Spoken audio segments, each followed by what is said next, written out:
Before I delve into the presentation that I prepared, um, I this is the first time I am meeting up with such a large group of bankers and people in general after Friday.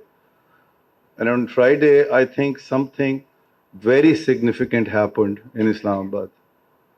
Significant in many ways because it's the first time the real respite that the exporters have been asking for has been given to them, and rightly so. Um, and the banking industry played a pivotal role in this. So you all deserve a round of applause for this. Um, Obviously, it was initiated by the Prime Minister Saab and Deputy Prime Minister, the Finance Minister, and the Governor of State Bank played a pivotal role in making sure that the necessary rate break is given to the exporters. Um, and the banking industry responded to it. This shows the maturity of the industry. This shows the commitment of the industry towards looking at the future of Pakistan, which is perhaps the topic of today as well, in terms of long-term sustainable growth for the country, which eventually benefit us one way or the other. Um, the real reset, to my mind, ladies and gentlemen, is actually is a migration from the digital access to now the credit intelligence. And digital lending, to my mind, is the next big frontier that we need to achieve. Um, let me just agitate how and why it is important. So to begin with, the banking industry has done phenomenal job really when it comes to digital payments. Despite 90 million plus accounts, we still have room to grow and do better. Because almost 10% of the GDP, around 11 trillion, is still currency in circulation. And the informal remittances are estimated to be around 30% as well. So these two big opportunities are out there. But the real big opportunity, the real big, um, you know, money spinner could be, and I genuinely believe this, the real financial inclusion impact will come through when we talk about, digital lending. And there's still a long way to go there.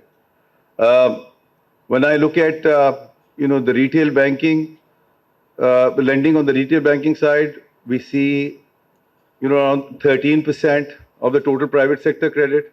SME is 8% of the total private sector credit, which is dismal, really. And this is where we need to work on, given the fact that the cost of acquisition of the customer is very high, and digital is the only way forward.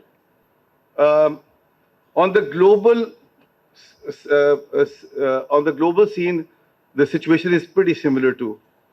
Almost 3.6 billion of the digital banking users are there, but the lending models are quickly changing from collateralized lending to data-led underwriting. Same is the situation on the regional side. UPI has around 12 billion plus monthly transactions, and the digital lending is growing by almost 20 to 30% per annum. And mobile first underwriting is becoming the popular thing. In Pakistan, we've seen similar developments as well.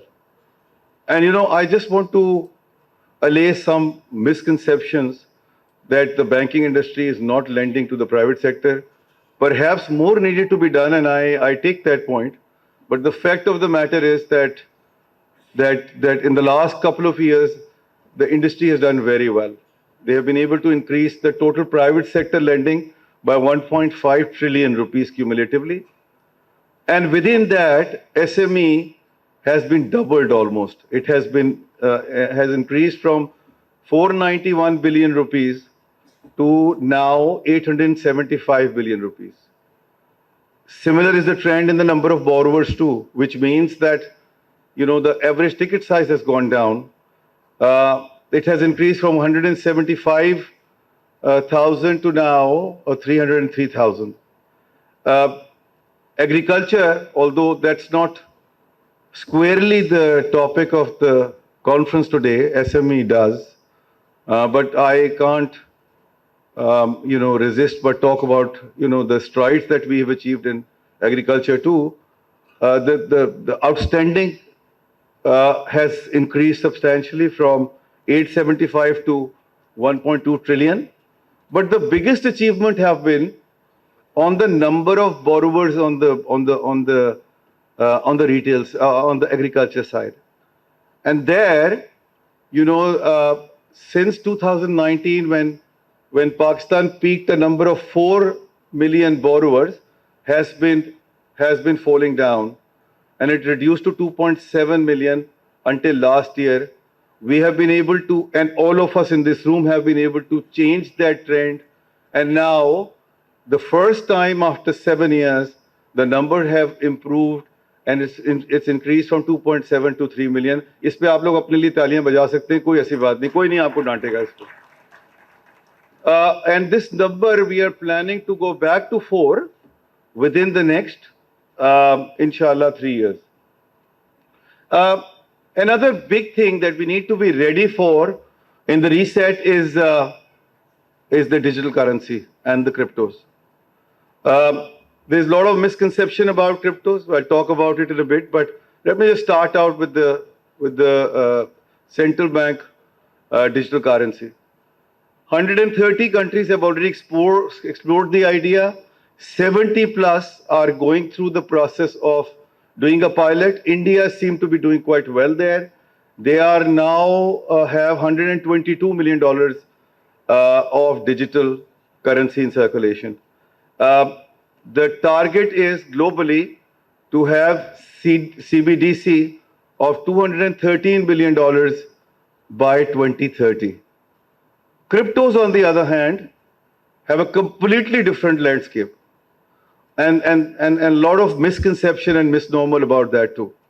I take it cryptos as a larger number, as a broader term, and under this we need to define that, like any asset class, there are certain subclasses which are speculative in nature. There are others which have genuine transactional requirements. And especially after the Genius Act of 2025, the stable coin is becoming really popular and doing very well as a real imperative for efficient and cost-effective transactions. Cryptos went as high as $4.4 trillion in capitalization, is now down to around 3 trillion. And primarily, almost 89% of the total cryptos are still in the category where the asset class is speculative in nature. But merely in 1 year, stablecoin has covered the grounds. It's now at 11%, and I see that trend changing very, very fast. And we really need to reset ourselves, Bhatt Sahab, to be prepared for this regime. We can't escape this. We can defer it, we can delay it, but we can't escape this. This is a reality we need to face. The world has already taken a lead on adopting stable coins, and at this point in time, $150 billion of stable coins are part of the international reserves, which is the 17th highest asset class US debt that has been put into the reserves by the central banks. मेरी एक इस पे theory है which I believe has some merit too, and that's the fact that the threat to the economic might of United States of America is not from any other. It actually lies in the US dollar, and it's not threatened by BRICS of the world or China of the world in any immediate future, but they do threatened from the cryptos, and hence the advent of Genius Act by US. It's a very smart move, And that's how the world is moving from in the crypto space, moving towards stablecoin. A very quick snapshot of the three digital pieces. I will not get into too much details of this, but the currency spectrum needs to be understood very clearly. CDBC is essentially a conversion of the printed notes into the digital currency. It is, of course, regulated. Stable coins is regulated too, and it's obviously decentralized. It's private asset backed. And the third one, of course, is cryptos, which is not regulated, and it's decentralized like stable coins. All of them have their own use cases. CBDC primarily from the financial inclusion standpoint in the local currency, stable coins from an international transaction standpoint, and cryptos, of course, from a speculation standpoint. And that's where I believe some kind of regulation is also necessary at some point in time, like we've done in the case of PSX, where we have put in we put restriction on the price movement of 10% more or less during a day. You can't go beyond that number. Something like that need to be done. Look, in Pakistan's case, especially the new consumers that are coming through for the banks, ladies and gentlemen, we need to be prepared that 2/3 of them are Gen Z and plus or older. And even the one who are alpha are coming fast, and their understanding about technology is much superior than ours. मुझे अपनी छोटी भतीजी से पूछना पड़ता है कि भाई ये जरा मेरा लैप आईपैड तो बता दो कैसे चलता है, और वो सही बता देती है, by the way. So therefore we need to be prepared that for our future customers we are well tuned in and reset. There's a permanent redefinition which is taking place, while there is still some kind of relevance for brick and mortar, but not very long. And with the digital adoption moving fast, with the infrastructure improving, with the railroads getting better, I think we can't escape this and have to be prepared for this shift. And this is something which, to my mind, we really need to reset for. There are structural imbalances when it comes to digital as well. On the payment ecosystem, we've done quite well. And Najib is here, Najib Agrawala. He's doing a great job on OneLink. And we need to do more, really. And I have had a chat with him. Nasir, aapko badi khushi hogi sun ke aaj subah with Najib on how, because Bank of Punjab has now become the largest credit card issuer in Pakistan. We have a total outstanding of 1.2 million cards. The industry is 2 million cards, thanks to the government schemes, by the way. So that's where we would like him to be working with us on how we can co-batch and take it forward, and how we can leverage his infrastructure even more rather than reinventing our own wheel of doing this. I think we all need to work closely with OneLink and see how we can take it forward. And that imbalance has to be addressed from the payment space to now on the digital lending side. And this is where, to my mind, is the biggest opportunity. I have my own theory called fountainhead and leaking pond, whereby I argue that,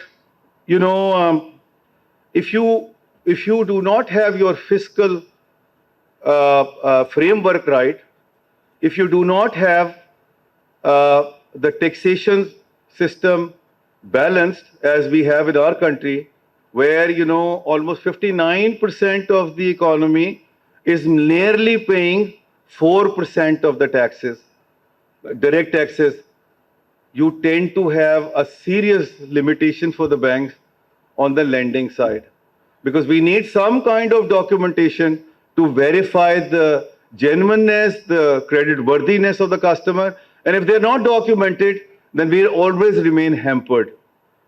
Liquidity is also something which the government has to rely on the banks to meet their fiscal requirements. But liquidity is not that bigger an issue.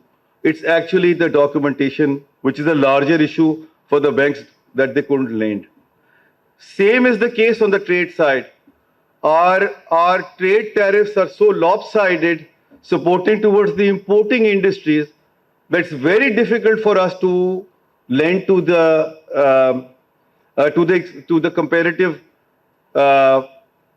comparative exporting industries. They are so dependent on subsidies. They were always very concerned. I still remember, Shahzad, very vividly, when you came to Pakistan City, you got this exercise done from all of us of which industry is how much dependent on the subsidies. And it turned out that we are running a very, very vulnerable ship.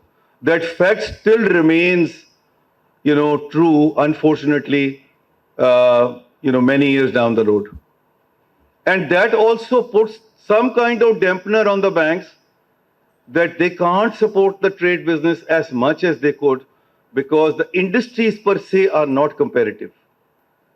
And the result is that, the fundamental issue is that the lending space in the banking industry remains very conservative. It remains conservative because of persistent and consequently results into persistent financial exclusion, informal capital markets, inability of collateral first lending, collateral based lending, and restricted credit expansion, of course. So what needs to be done is to look at the cash flow reconstruction and behavioral transactions. That's only possible if we have a robust ecosystem, digital ecosystem in place. So BOP has been able to do it, not because only that BOP has a focus to do digital lending, but because they have the support of the Punjab government's very robust and relatively more better digital ecosystem than the federal government and the other provinces. I am emphasizing on that on purpose because I would expect the other provinces to emulate the same. If they start doing it and the federal government, then perhaps their जो उनका शिकवा है जो हर वक्त बैंकों से करते रहते हैं that they are not lending to these priority sectors may be justified, but not at this point in time when they do not have their own infrastructure in place. I think that's a very, very unreasonable demand on the part of federal government and the provincial government that the banks do not lend to them. What we have been able to achieve, and I'm just putting it up because एक तो मैंने भट्ट साहब को बता दिया कि मैंने क्यों डाला है ये जस्टिफाई करने के लिए जो कॉस्ट हमने दी है, but more so just to give you कि किस तरह का impact आ सकता है when you have a proper ecosystem in place. Agriculture credit, industry grew by 14%, BOP grew by 39%. Number of borrowers grew by 34%, BOP grew by 52%. SME credit, in terms of amount, BOP grew 96%, industry grew 36%. In number of borrowers, BOP grew 362%. ये यहाँ पर 36.2 आ रहा है, वो उससे ना परेशान होइएगा, 362 है, versus industry 65%. और अगर मैं first time borrower इसमें देखता हूँ, तो BOP had 43% first time borrower in their total borrowing that they have done in these priority sectors. And women borrowers, Sadia especially आपके लिए है, और आप सबसे बड़ी sponsor भी हैं आज, it grew by 8 times on the women entrepreneurship side. So this could be the real impact on the individuals if we just focus on what is needed to be done to reset ourselves. Very quickly, Najib Rahman is sitting here. He is leading BOP. I'm so sorry. BOP मेरे दिमाग पे चढ़ा हुआ है. Apologies. बाजो साहब आप खास तौर से आपसे और नासिर साहब से. This is PBA leading the show on the ecosystem side. While the government is doing whatever they need to do, But on our part, what we are doing is that we are trying to set up the financial data exchange. A financial data exchange so that, there is an access to the banking data, to the FBR data, to the telco, to the power data. I don't know, या यहाँ नहीं है, उनको बहुत नफरत है telco के data से. हमारे लोगों को बड़ी कोई मोहब्बत नहीं है. लेकिन जो पावर का डेटा है वो यकीनन बहुत वैल्यूएबल है और उसकी एक्सेस बहुत जरूरी है at the financial data exchange. I think if that comes through the informality piece, even if that continues, our ability to lend will improve substantially, as I have shared with you earlier in the previous slide. And it has its own, obviously, phenomenal benefits. दूसरा जो initiative Najeeb Rahman लेके चल रहे हैं PBA के platform से, वो है SME environmental and performance index का. The idea behind that proposition is to improve the financial access, have the infrastructure and market reach, and then have the revenue and output trends put in place so that the productivity and investment trends could be verified in SME, and banks will be able to target those industries in SME lending where the lending is really give them the necessary the impact, the outcome, and more so their money will come back as well. So the customized SME product programs banks can devise once this is in place, and continuous SME performance monitoring will also be assisted from the PBA level to all of you. Najib is trying to get this all rolled out in the PBA Summit 2026, which is targeted for April. Najib, यही हमारा plan है, April में इंशाल्लाह. So that will be another big thing. देखिए, point ये है कि irrespective what government does or does not do, we should play our own role, and these are two initiatives that industry has to play, and PBA has taken a lead on it. I am really very proud of the entire industry and the PBA team for this. इस पे भी आप लोग अपने लिए तालियां बजा सकते हैं, by the way. Last slide. What is the shift taking place? What is the reset happening? Distribution is changing into behavioral intelligence. Product-centric approach is to be moved to ecosystem-centric approach. Volume-led credit growth is moving towards risk-corroborated credit expansion. And the result is that we already have the digital railroads and financial inclusion improvement we witnessed in the last couple of years. But the next decade, the real impact will come through when we'll be able to leverage these railroads for attracting more people into digital lending, ladies and gentlemen. Thank you very much.